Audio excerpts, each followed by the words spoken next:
Assalamualaikum warahmatullahi wabarakatuh. Pada pertemuan hari ini saya akan menyampaikan mengenai pelapisan pada logam yang sering kita dengar dengan istilah electroplating atau coating. Pelapisan pada logam ini merupakan salah satu cara untuk mengatasi atau untuk menghindari proses dari korosi pada logam ya. Nah, untuk hari ini kita akan lebih detailkan lagi mengenai electroplating itu seperti apa. Pelapisan logam atau electroplating ini dapat diartikan sebagai proses pelapisan logam ya, tapi ini menggunakan bantuan arus listrik dan senyawa kimia. Ini yang harus digarisbawahi. Nah, ini berfungsi untuk memindahkan partikel logam pelapis ke material yang akan dilapis ya. Bagaimana prosesnya? Prosesnya ini sendiri berlangsung secara reaksi reduksi oksidasi dari logam pelapis. Nah, ini yang sebagai korban teroksidasinya ini adalah anoda. Nah, ini untuk yang benda kerjanya sendiri adalah katoda yang akan dilapisi. Prinsip dari sistem electroplating ini sendiri, dia terdiri dari 3 hal. Yang pertama itu dia mempunyai anoda. Anoda ini dia sebagai terminal positif. Akan tetapi untuk anoda ini sendiri, dia ini merupakan elektroda negatif, tapi dia menjadi terminal positif. Nah, ini dihubungkan dengan kutub positif dari sumber arus listrik. Nah, anoda ini sendiri ada yang larut dan ada yang tidak larut.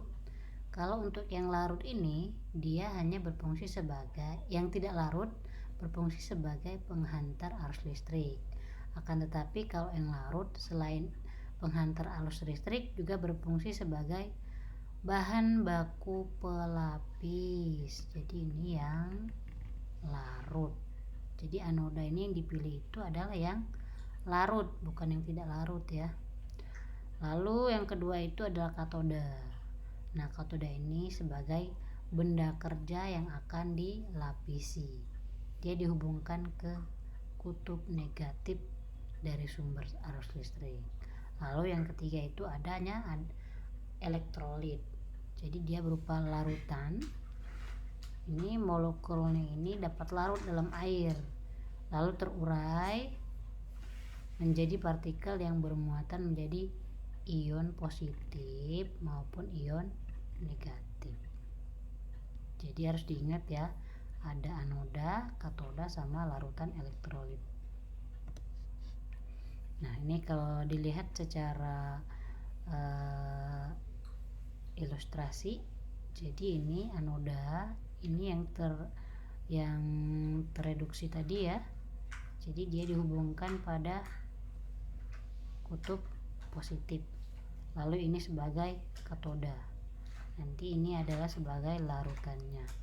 Larutan ini, anoda ini dia dapat larut dalam larutan elektrolit. Lalu dia bergerak, ada ion positif, ion negatif, dia akan mengarah melapisi benda kerja yang disebut sebagai katoda, yang berfungsi sebagai katoda. Sama ya, sama-sama seperti ini.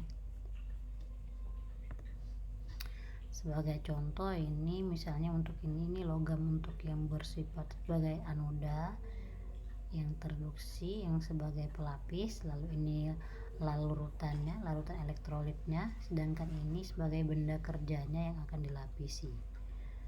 Nah, ini ya. Lalu prosesnya sendiri seperti apa? Ini prosesnya dia merupakan perpindahan ion logam.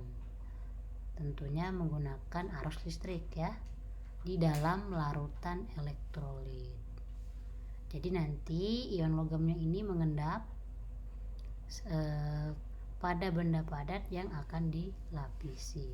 Jadi ini mengendap di sini. Ini merupakan benda padat. Yang ini tadi anoda yang larut oleh larutan elektrolit, dia akan mengendap ke benda padat yang akan dilapisi yang sebagai katoda ya.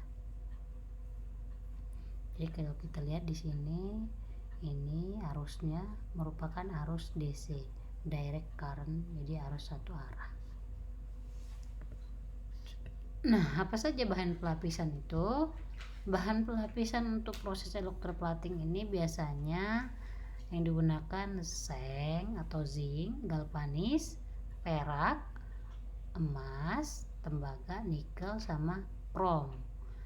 Yang sehari-hari yang sering digunakan itu, yang sering kita lihat itu contohnya ini nih ya, emas sama perak ini sebagai perhiasan. Ini otomatis ini sebagai dekoratif ya.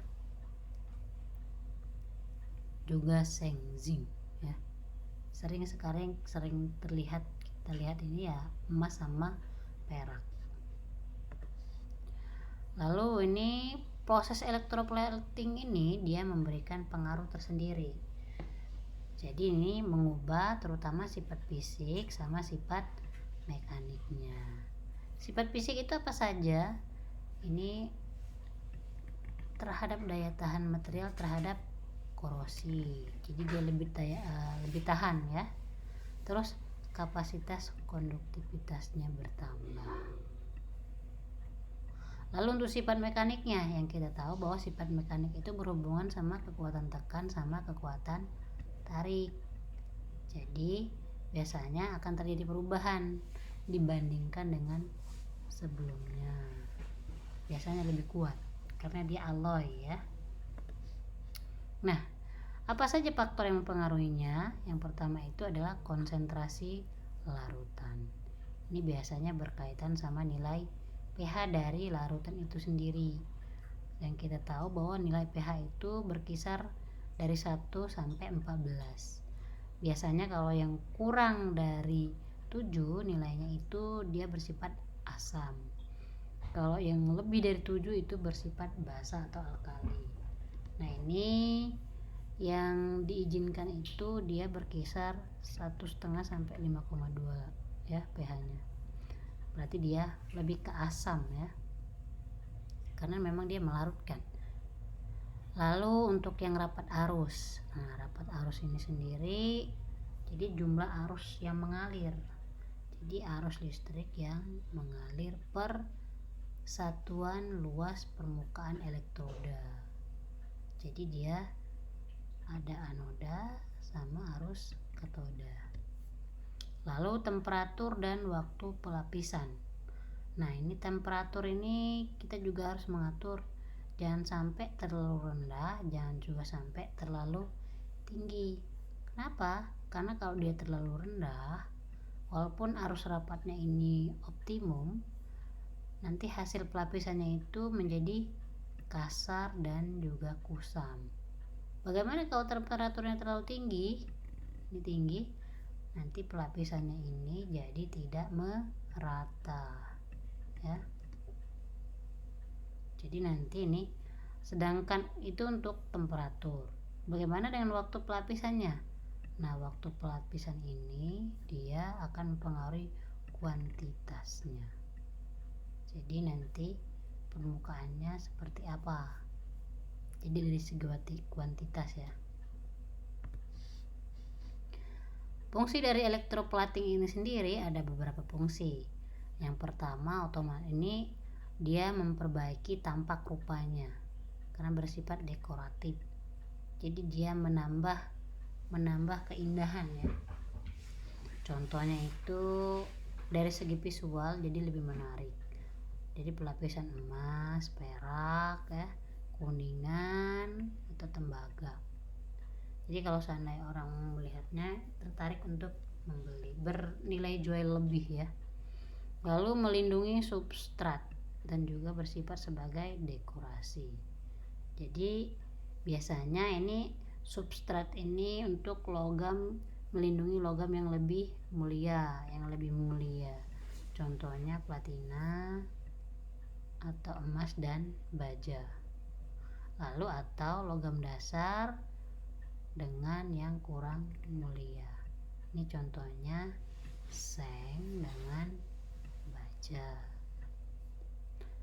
Lalu juga meningkatkan ketahanan produk terhadap gesekan, abrasi ya, contohnya krom.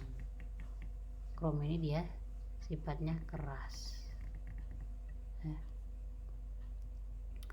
Yang keempat, ini memperbaiki kehalusan dan juga bentuk permukaan, toleransi logam dasar, contohnya nih lapisan nikel, kromium dan lain sebagainya. Terus electroforming, kita lihat di sini form, bentuk. Jadi dia membentuk benda kerja dengan cara endapan, membentuk benda kerja dengan cara endapan. Nah, ini merupakan bentuk-bentuk dari electroplating. Pertama itu deep coating. Jadi ini larutannya ini cairannya berupa larutan. Nanti benda kerjanya itu nanti dicelupkan. Nah, ini dicelupkan dalam larutan, diangkat, nanti dia akan, ini bagian yang dicelupkan ini yang dilapisi. Contoh realnya ini tang ya. Jadi ini larutannya, larutan berwarna merah. Ini benda kerja dicelupkan sesuai dengan yang ditujukan ya. Lalu spray coating, namanya juga spray ya. Jadi spray ini disemprot. Nah, ini bisa berupa larutan atau berupa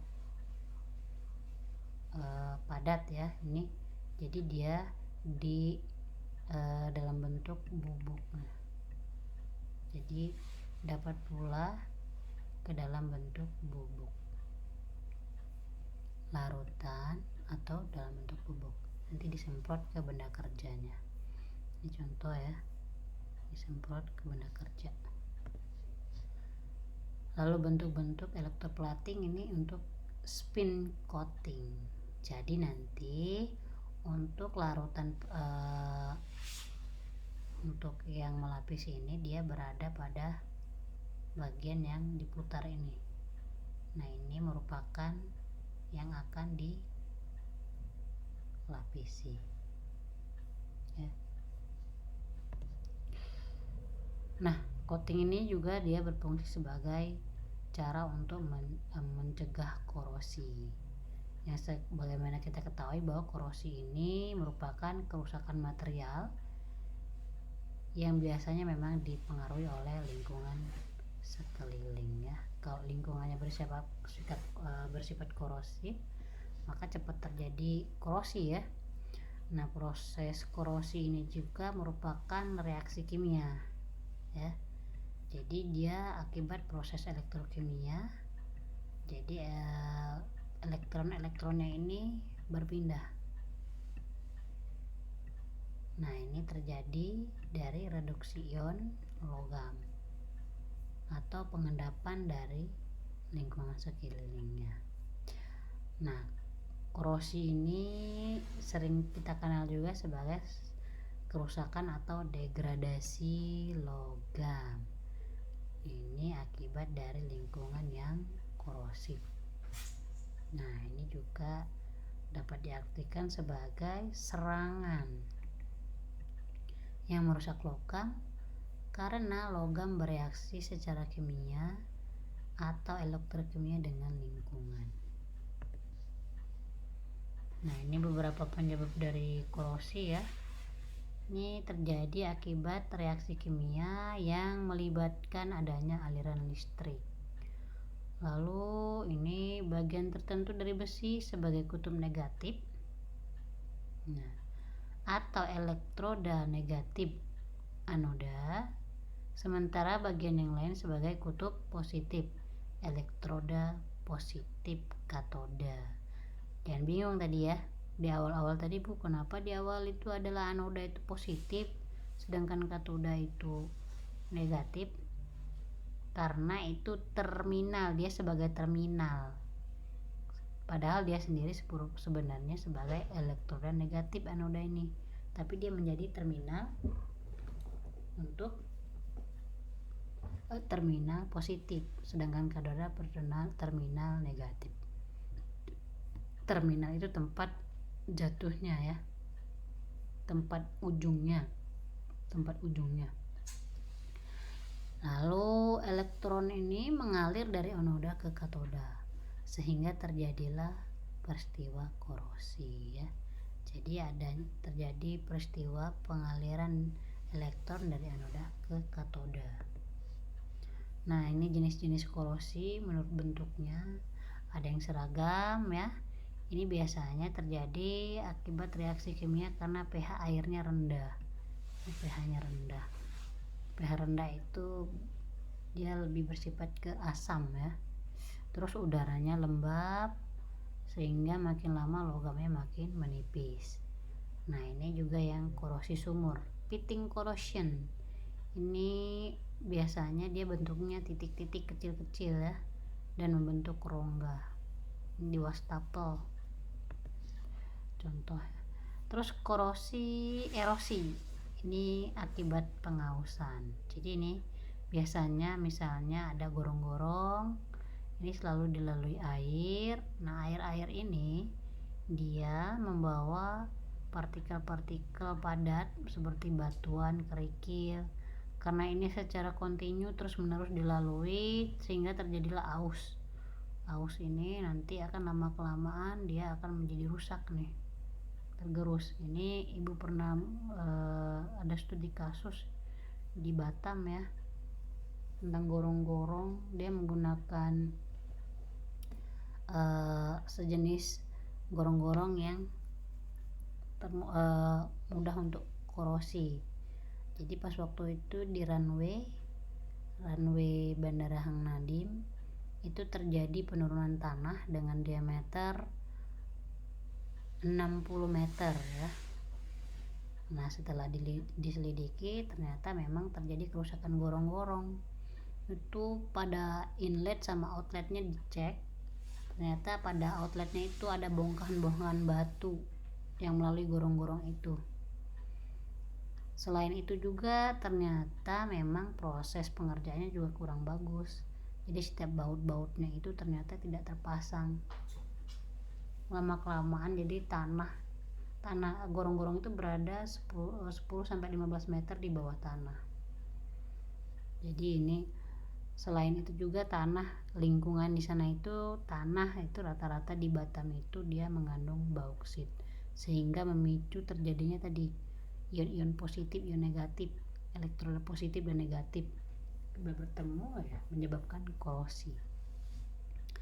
Lalu untuk yang korosi galvanis ya, ini apabila dua macam logam berbeda berkontak secara langsung dalam media korosif, lingkungan yang korosif. Ini yang bisa contoh ya, ini dua yang berbeda terus ada lingkungannya yang memicu korosif, terjadi korosi.